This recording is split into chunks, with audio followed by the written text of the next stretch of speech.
I'm Dete Meserve. I'm the author of Good Sam, as well as the screenwriter of the movie Good Sam, which is premiering on Netflix on May 16th.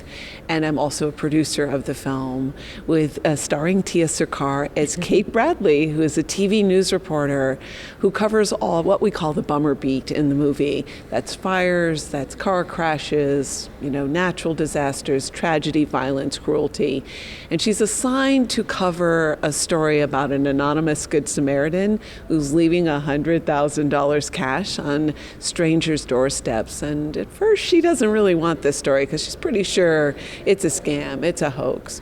But as she goes on this discovery to find the person, this Good Samaritan behind this mysterious cash gifts, she finds out that there is a very personal and emotional reason behind it. And so it's a really wonderful journey from skepticism to real acceptance that there are really, truly, profoundly good people in the world. So where did the inspiration for the story come from? I wanted to write a mystery. It's my first novel where, using sort of the mystery trope of looking for somebody who's done something bad. In the case, most of the time we see kidnappers, murderers, right? Serial murderers. I wanted to use that as a way in to look for good. And I really was kind of going on that journey with Kate Bradley myself because I wasn't entirely convinced that it would be out there.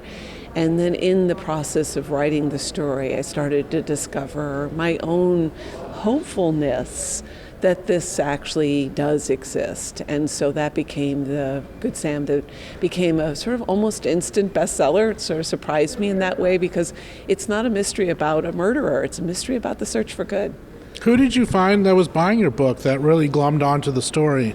Initially it was people who were mystery romance fans, and then it found its own sort of inspirational fiction, people who were looking to say, we're tired of the same thing over and over. It's a dead body, it's somebody being cruel. We're tired of that. We're looking for hope. And then that was a number of other authors who were similar in that vein. They found it, and then that just shot the book up straight on the bestseller list. And I never thought about, honestly, people say, oh, you must have thought about it as a movie. That's what you do for a living. Yeah, sure. I was like, never. I never thought about it until some other people came to me and said, why isn't this a movie? And I thought, well, I don't know. I guess it could be. And I'm so glad that it is. Yeah, me too. So talk to me about how you went from book to screenplay. What did you have to weed out? What did you have to add? It must have been a difficult process because you have your baby here, and then you're really creating another baby. You are. It's a very insightful question because the first thing that you take away are things that are going to be expensive.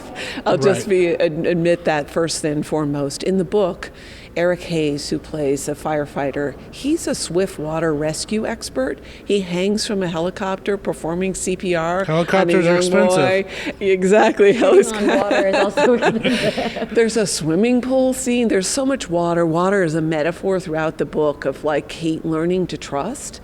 That was immediately the first thing everyone said, water's got to go. We've got to make him into a firefighter. We can't have water. So that went away. And then there's you get 65,000 words to 85,000 words to tell a novel, and you have to really compress that down to its essential elements.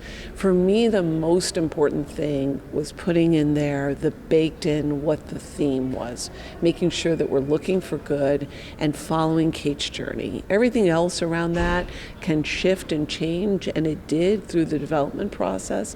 But as long as we're sure that we're watching Kate become fully hopeful, fully certain that there is good, and of course watching Kate fall in love is also a part of that journey too. But as long as that was the essential part, that's what I really wanted to carry in there. So when you got the script, what did you think? As you play so many diverse roles in your career. So what did you think about playing this reporter that's out for good, that's to find that good story among the doom and gloom? Well, first I thought it was a really unique take on a mystery. I've never seen anything like this. Like you were saying, usually reporters that are trying to uncover a mystery, it's never this sort of perspective. And also, I sort of find myself, my instincts are very much like Kate Bradley's, in that I'm sort of immediately skeptical of a situation or a little bit cynical. And so it was nice for me to sort of get to go on this journey with the character that I play, as you know, through the shooting process too, because we pretty much shot, for the most part, in chronological order-ish. Yes. Enough for me to actually get to go on the journey with her, which was cool. And also, I just love that this story that I get. You know, I'm South Asian. My parents are from India, and that has guided some of the roles that I have played, and not in other roles. And this was a cool way to, Kate Bradley was already, of course, established in this best-selling novel. So it was really neat for me to get to play this character and to embody this character that already existed. But then, because we were making a movie and making slight tweaks to the story and such, that we were able to sort of incorporate that into the story, but not make it a thing, which I think is so important with representation, is not making people's ethnicities or their disabilities or whatever. It's a very delicate balance to do, and not a lot of people are successful at it. Well, hopefully we were, because it's not, it's the way we sort of handled it. I really like, because it's just, about this girl, this like very motivated, capable, super sharp New Yorker who her father is a senator, and she rejects that sort of that easy way, that sort of easy path that she could have taken, and she just like goes for it, and is kind of unapologetic about what she wants to do and what she wants to accomplish. And and despite her cynicism and her skepticism, she sort of goes on this journey, and it makes her question a lot of things, which I also like to play, that sort of a character that has to like face some harsh truths and question things about what they know to be true, and maybe they don't know those things to be true at the end. And so it's great to play a character that goes on has a clear arc and starts somewhere and ends up somewhere very different. So that was fun for me to get to play. You've played a lot of diverse characters. What did you learn about yourself in this role? I think I learned that I too am a skeptic and that I am also a little bit cynical, because as I read the book and also the script, well, I read the book after I read the script, but I found I was sort of with her every step of the way, of when she's like, no, wait, this can't be this. It has to be something like this. I was like, yeah, I'm with you, Kate Bradley. So I kind of learned where I stand, and that also, I don't want to give anything away about the movie, but things can happen that make you sort of shift your perspective in a good way in this case, and that maybe neither Kate or I, maybe there's good in the world that it's important to like shine a light on and appreciate. And also, like you've said it in the past, like this story has actually affected people in real life, doing good deeds for the sake of doing good, and not having some ulterior motive or having like an agenda, which is it's actually inspirational, which is amazing. Yeah, there's like a tangible, things that have happened as a result of this story and this book, which is really cool to get to be a part of. When did the book come out? The book came out in 2014. And I actually, this I think is also inspiring to authors, is that I initially self-published the book, sold not in a very short period of time 100,000 copies, and then the big publishers start banging on your door. I chose Amazon, and they acquired the book, re-released it, and found another sort of worldwide audience that I wasn't able to get when I initially started. But what was amazing for me, and what Kate, Tiya was just alluding to, was that in the course of writing and publishing the book, I started looking and seeing that there are a lot of people doing tremendous good, acts big and small, all over the country, all over the world. Readers started sharing those stories with me, and I realized not only are we uncovering and celebrating people doing good, but we're also inspiring people to do good. The story never, ever says you should. It's just a story, but it makes you realize that you're going to feel good, you're going to make a difference, even if it's a small act. You don't have to do $100,000 on somebody's doorstep to make a difference. You really can do something small and make a profound change in the world. You know, since the book has been out, what I've noticed in journalism, you know, you go into any newsroom today, you know, you have police scanners that are going, you have a traffic guy that's dispatching the reporters to, you know, hostage situations and SWAT call-outs and, you know, bodies found in river. Do you hope that this book will change the minds of news directors to find, you know, to get away from the police scanners, to get away from the hot calls and, you know, find those stories that really impact our communities and make our communities who we are? I would. That's like a dream of mine. And if somebody were to come and say, hey, let's start a good network, I would be the first person to help figure that out, because I think that there's a lot that you learn from those stories. It's not just, oh, this is fluff and this is supposed to be over here. It inspires us to be our best selves and really trusting in your fellow people are what inspires creativity, productivity, innovation. And if we have a little bit more of those kinds of stories, we ourselves are going to be better for it. And instead of knowing that, you know, some guy got, you know, pushed on the sidewalk somewhere, which has no impact on our life, what if you saw instead the stories that are much more impactful, where, for example, I just heard from readers today, everyone's sharing me this story, a group of kids in high school spent 1,500 hours collectively making the yearbook accessible in Braille. Oh, wow. That is awesome. Powerful. Yeah. That's much more interesting than hearing that somebody crashed a car on, you know, Main and Central Street, right? How is that going to change your life? But that idea that this goodness exists out there, I think it's really powerful and affects us in a way that the car crash story doesn't. So if there's anybody in your audience that wants to start a good network, Tiya and I are ready to do it. We're signing up now. Yeah. And I really think your book has been an impact, because I'm, you know, noticing like our own networks in Dallas, like WFA, which is ABC affiliate, they're starting to do more stories like that, you know, segments. And these segments, these packages are not a minute 50, they're 2 minute, 3 minute packages, and I'm starting to see that on the USA Today network and the Gannett network, and just so I think your book has really been a big impact. So let's talk about the best news about this, Netflix. So what was it like getting the call to say Netflix saying, hey, we want you? Okay, I cried. I'm just going to say it. I was actually with my 13-year-old daughter. We were having a meeting at her school, and I got the phone call and I was like, I cannot believe this.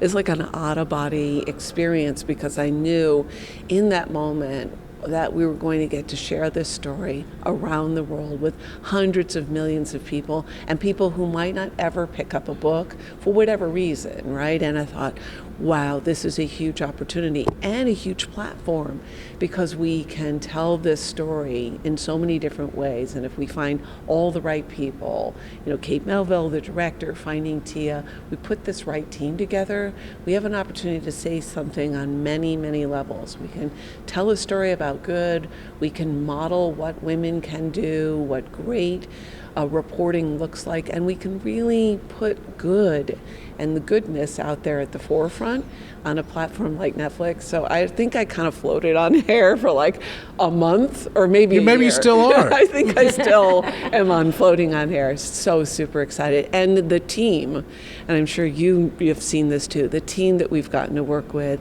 has been so supportive and so great to work with, so wonderful in sort of finding all the best ways to find that audience, that it's been the best experience. And believe me, I've made another 11 movies before this, a lot of television. This has been one of the best, if not the best experience of my life. What made it the best experience besides getting that Netflix call? Just that creative freedom, and I say freedom, you get great notes, but you feel like you're supported.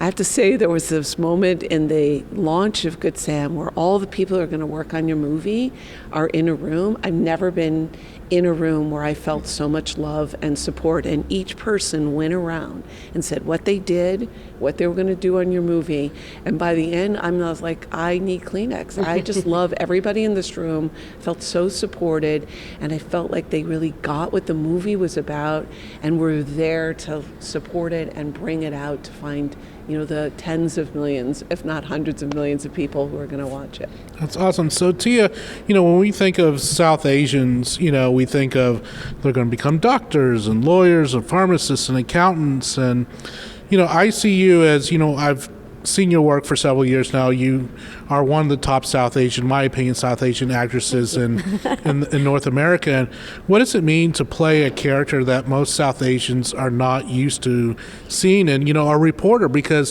what I'm starting to see now in the news is a lot more South Asians becoming reporters and writers and, in the news business. What does this mean to play a character and show that, hey, we're just more than the typical stereotype that we are? That people see. Yeah, I mean, I agree with you that I'm starting to see more South Asian men and women, enter fields that, like myself, acting is not the normal, the sort of the path that most Indian American kids follow. But I feel like that's changing, and the more visibility people like, South Asian news reporters or South Asian actors or any of these South Asian DJs, I don't know, whatever it is, I think the more visibility they get, the better it is for our community. And also, I think the better it is for, sort of society to not, have those stereotypes, those like preconceived notions about who we are and what we do. And, oh, you must be good at math. I am terrible at math. I'll be the first to admit. So I think like the more Mindy Kalings and Aziz Ansari's there are, the more kids growing up in America might say like, oh, I don't have to go be a neurosurgeon or a rocket scientist or a computer scientist. I can follow my passion and be a stand-up comedian or a news reporter. So yeah, I think it's really important to portray, and I also think just the more visibility we get in mainstream media and not sort of playing these stereotypical characters and not playing characters that have these, sort of over-the-top Apu from the Quickie Mart accents. Those don't represent, that's not me, that's not so many people I know, my family, my friends, the South Asian community at large. We are just a part of this, about a part of American society, just as any other sort of, ethnicity or I don't like to use the word race, so let's just stick with ethnicity, ethnic background. And so I think just like getting to play a character like this, having her be specifically South Asian, but not making that part of her sort of part of the storyline. It's just she's a very complex character. She's a lot of things, and one of those things is her ethnic background. And I think that's what's great is that, you don't showcase the ethnicity, but it's there. It's there, and it's yeah. a very fine line that a lot of filmmakers and storytellers, they can't get right. It's a very thin line. And I also, too, think what's really important about this film is that to show that, we need that South Asian voice in the media because, we have Hispanics and whites and blacks and Jews and Muslims, but we really don't have that in the media. And everyone sees stories differently. It impacts communities differently. So that's one of the great things I think about this film is that it impacts on many, many different levels. So we're coming on Netflix in a couple of weeks, 1 week. In 1 week from yesterday, yeah. 1 May week from 16th, yesterday, yeah. so let's keep on track on Netflix. So what's next for you guys professionally? I don't know if I can say what's next for me. So we'll just say work and less sleep, right? Yeah, All right, yeah. Work and less sleep. Work, something exciting that I think some people that talk to me about it on social media will be excited when I am able to talk about this. But yeah, unfortunately, it's one of those that I can't really, So we'll just say spill the work beans and yet. less sleep. Yeah, right. less sleep because I'm working is always a good thing. I'm always, you get into those rhythms where you're like, I had to wake up at 4, and then I was on set for 16 hours. And when those things happen, I often stop myself and go, but look at what you're getting to do. You're literally getting to do what you dreamed of doing when you were a kid. So really, like, that 4 a.m. wake up call is like, let's just temper that frustration a little bit. Look at where you are and what you get to do. Anyway, yeah, you go. I am working on, there's a sequel to Good Sam. It's called Perfectly Good Crime, and Lake Union, which is part of Amazon, re-released that book to great success in March, actually April, sorry. And I'm super excited because I hope we get to make that one as well, and that Tiya has another adventure in a different way of looking for good. But separate from that, I'm now writing the 3rd book in the series, and that is due in like a month. And so there is So a lot of busyness, no sleep for you either. No sleep. And of course, I'm in production on a number of TV series because I'm the CEO of Wind Dancer Films, and those things are going as well. But the real thing for me is to deliver that book, because only I can do that at this point. I have lots of great people who help make other television shows, but this is one I got to deliver. So we're going to be on Netflix in less than a week. Yep. Right? And then the books. So the books are on Amazon, Kindle, and physical, or both? Or? Yep. Paperback, audio book, Kindle as well. Book Whatever is your just poison done. is, right? Exactly. And what's the website for the film? Is there a website for the film? I don't Just go to know. Netflix and search. Go to Netflix. That is awesome. Thank you so much for joining us. Thank you for having Thanks us. so much for having us.